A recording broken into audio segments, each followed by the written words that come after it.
Hello, wonderful. It is Sarah, and we are going to talk about who heals and who doesn't after a toxic relationship. And it is very easy to see who is going to heal and who isn't. And I understand there's such a mystery behind it, right? And if you have been around my work at all, you hear me ask things like, what is your healing strategy and what problem are you trying to solve? And to me, that is like putting a bullseye right before you, okay? There's a goal that's being set because when we are trying to heal a process but have no idea what being healed looks like or what we are going to do to get there, of course it's going to seem confusing. Of course it's going to seem like, oh, nothing I'm doing is working. And it's like, well, what are you wanting to happen? Oh, I want to be confident. Okay, what does confident look like to you?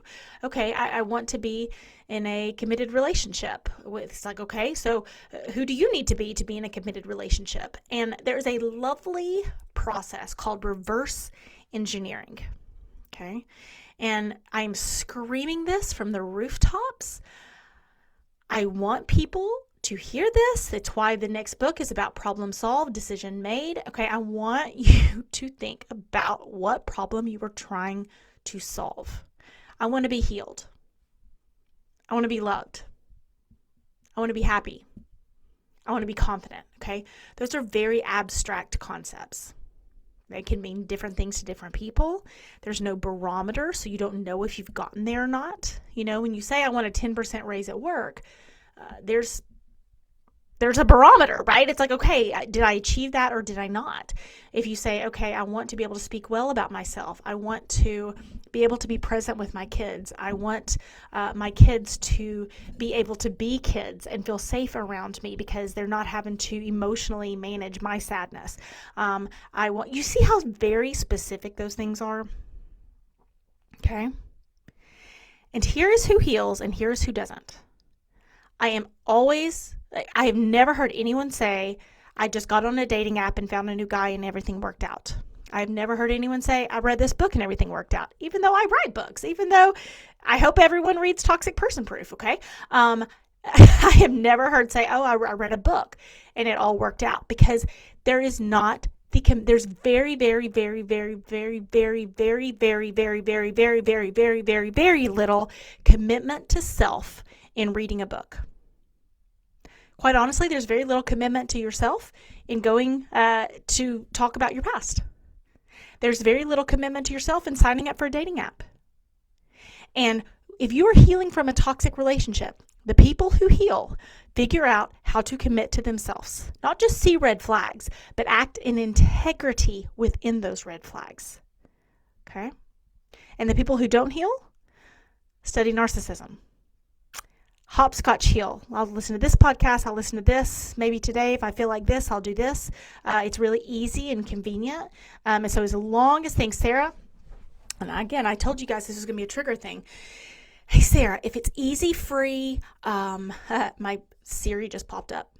Dear Sarah, if it's easy, free, I don't have to commit to anything. I don't have to commit to myself. I don't have to commit to a healing process. I don't have to commit to, as long as it's super convenient, then I might overthink about it.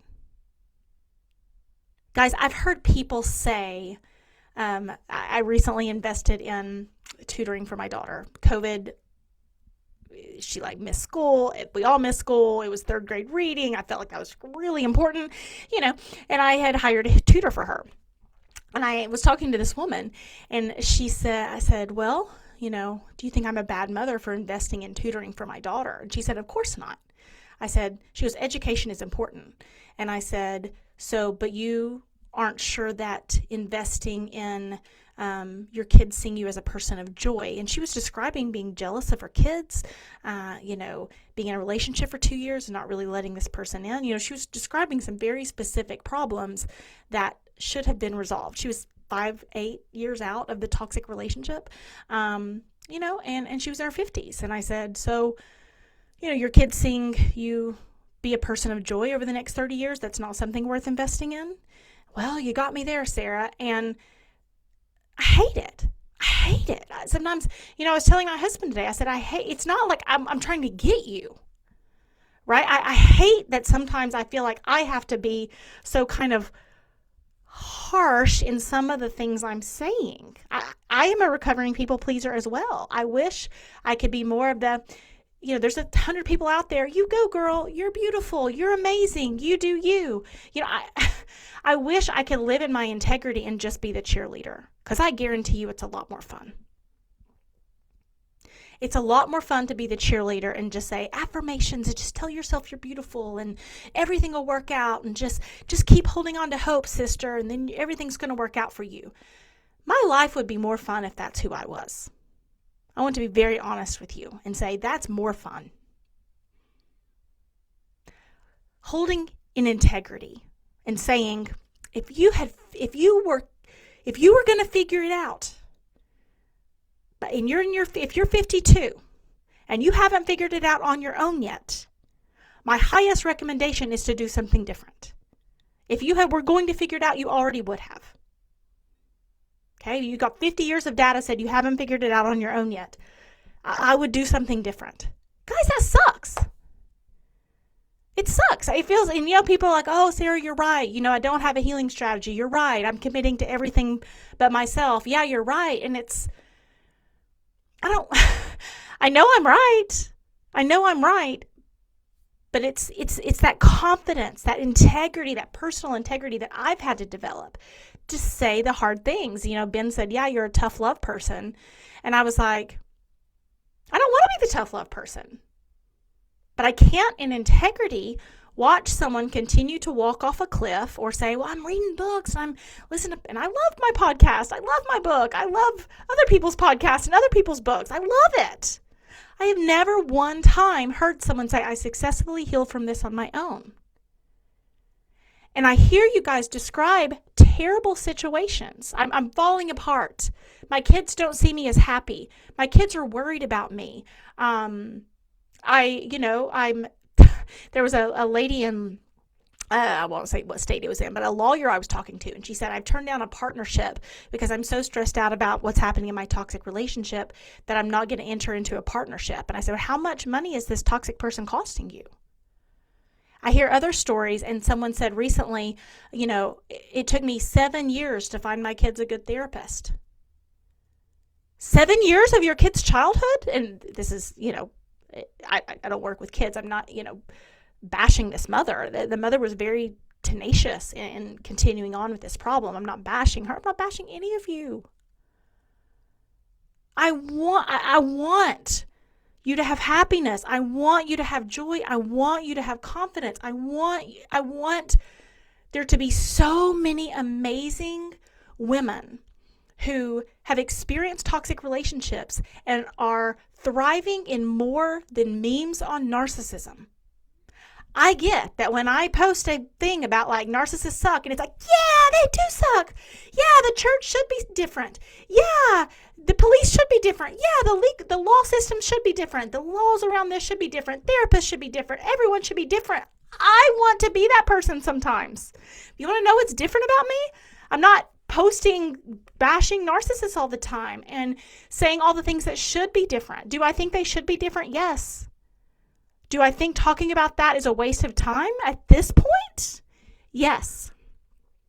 If you want to heal and you want to develop and you want to grow and you want to establish that strong sense of self, that strong sense of integrity, that strong sense of creating an amazing life, and then go fight the laws from a place of power, not a place of, I guess what I'm saying is, I wish I had this success story of I figured out this magic pill, or I figured out how a magic fairy just came down and sprinkled fairy dust on me and everything worked out for me.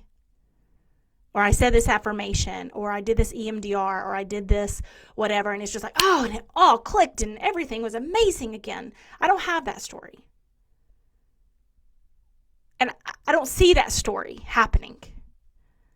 I see people committing to themselves, getting real and honest, and, oh, I'm just an overthinker.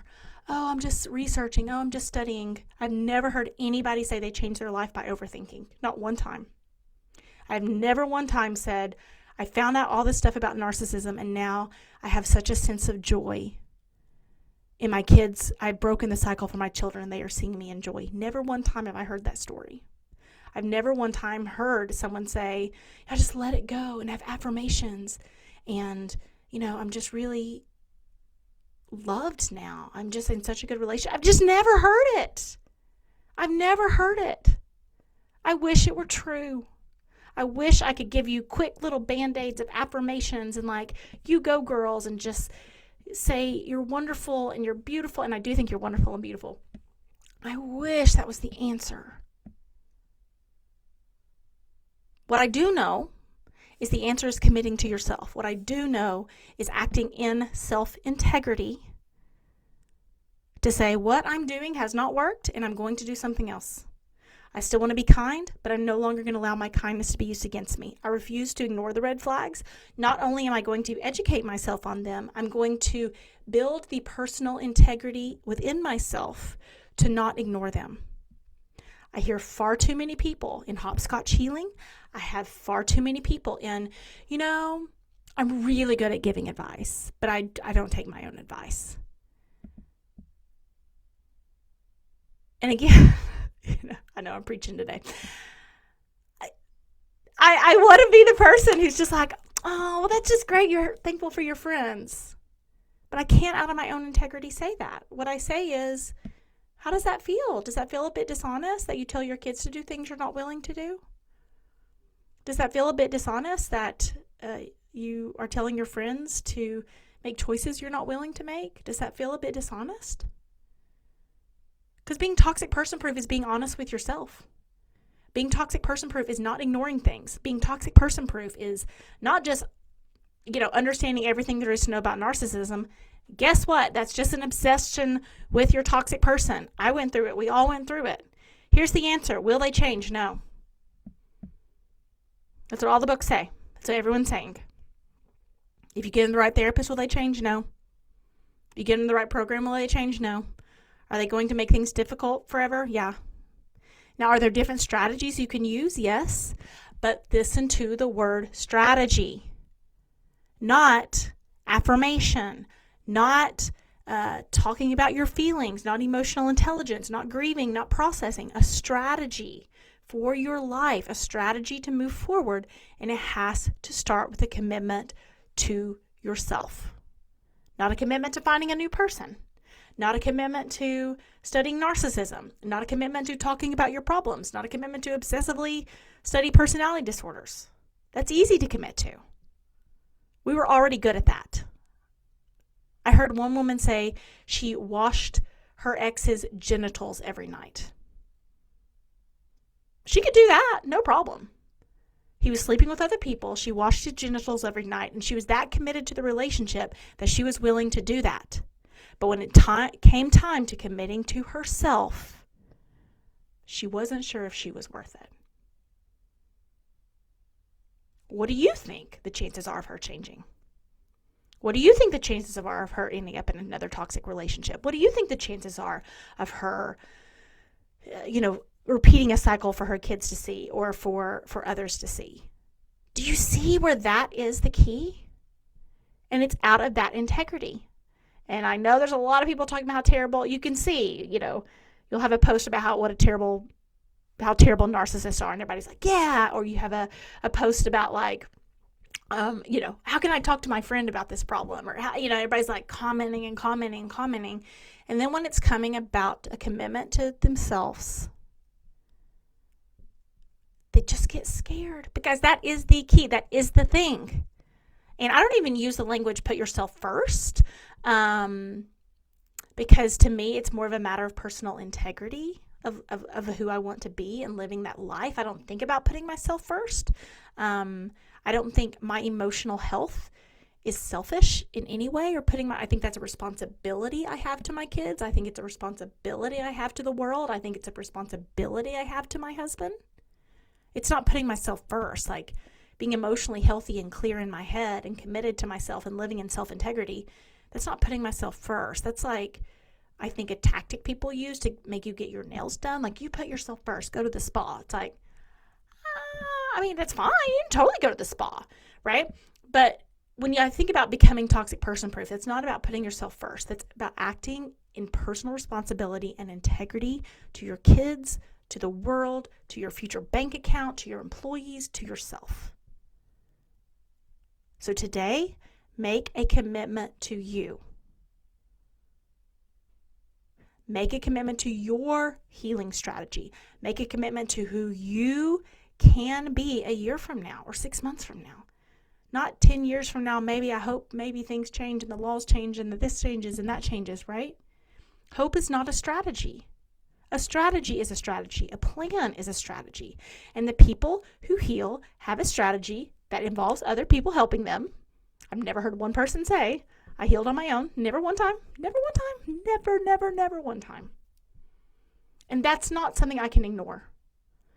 I'm a researcher. I don't like to ignore data. I don't want to ignore science. I don't want to ignore, okay, well, this is what's working and this is what's not working. And I don't want to step into my own people pleasing where I say, okay, this is what's obviously not working, but it makes me feel better to say that. It makes me feel better to just say, you go, girl. You're so brave for telling your story. That's easier. Okay? But it's not within my integrity because that reverse engineering, what happens at the end? What is the outcome of that behavior, of that choice? What is the outcome at the end? And that's what we have to look at to get the life we want. And people say, oh, do the work. I'm like, that's much easier. Getting results is much easier than doing things that don't work over and over and over again. If it's not working, try something else. My absolute life motto, it's going to be in every book that I've ever written, that concept. It's something my dad would say, nothing ever changes without change. If it's not working, try something else. Do not do the same thing over and over again and get different results. And if what you did in the relationship was obsess over the toxic person, and then your healing strategy is also to obsess over the toxic person through books and narcissists and all this kind of stuff, it will never, ever, ever, ever work. It will never get you happy. You'll get more information, and it's really cool to know and to understand, and there's nothing wrong with that. What's wrong is thinking that is going to be the key to becoming safe, to becoming you, to leading your children in value, to breaking the cycle. It's more than that. It has to be a commitment to yourself. And I hope that helps you become toxic person proof. If I can help you on a healing strategy, please go to my website. You can check out the information on the work that I do under programs, and you can check out, sign up for a call with me to see if it's a good fit for you. Be with someone. I want every single person that I am in contact with, that's in my world. They don't have to work with me, but I want every single woman, when I say, what's your healing strategy? They say, okay, this is what I'm wanting. This is the outcome. And so this is what I'm doing to get that outcome and can have the dots connect. This is what I'm wanting. So this is the strategy this is the problem I'm trying to solve. And this is the action plan to solve that problem. That is my goal for every single woman I talk to, and men too, but every single person I talk to be able to answer that question and say, this is what I want, and this is what I'm doing to get what I want. Now, most of you would benefit from working with me and doing that work. You'd highly benefit from that. Get past the past. Get real about the present. Get serious about the future. Start solving problems rather than talking about problems. Get clear in your head. Most of you would benefit from that. But even those of you who don't work with me, if you cannot tell me what you want, and what your action plan is to get what you want, then something is very wrong, and expect to be in the same place the next year and the next year and the next year. You only get, I don't know if some of you believe in reincarnation, but you get one life. You get one life. Don't waste it, and don't let the legacy you leave be it's fine. I got out. Don't let the biggest thing that ever happened to you be, I got out of a toxic relationship. It's very brave. It's very brave. But that needs to be the start, not the finish. Hope you have a great day.